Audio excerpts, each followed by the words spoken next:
First at noon, scenes of violence growing in Grand Rapids. That's what brought Police Chief Kevin Belk and other community leaders together this morning to address the spike in crime during the last month. Here's a look at those numbers of homicides in 2012 compared to years past. Now, that number is still lower than 06 and 07, but keep in mind there were 8 homicides in the month of December alone.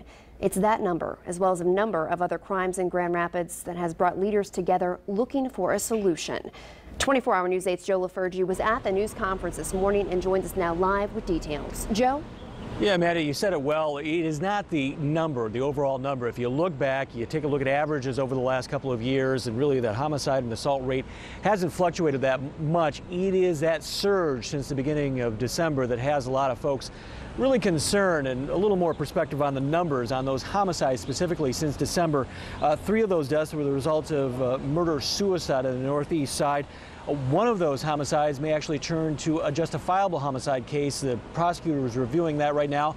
But you still have some of these killings that are individuals that have beefs with each other, and they settle them with a weapon. That's so what do you do to curb the violence? Well, a group of pastors and community members admit they don't have all the answers. That's what brought them together this morning. They want to hear from you. They've scheduled a public forum for next Friday morning to discuss ways to deal with the problems of violence in the city. They know one thing: the community needs to lead by example. As we take the first initiative step to say, what is the most powerful thing we can do when we leave here in this moment? That would be for every person to take ownership and to begin to have the conversation, not look the other way, and to begin to nurture and develop right thinking and right behavior in whatever your circle of influence is.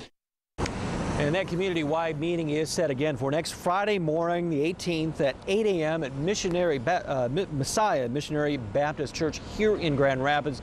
We'll have all that information on our website throughout the day. Coming up later today, on air and online.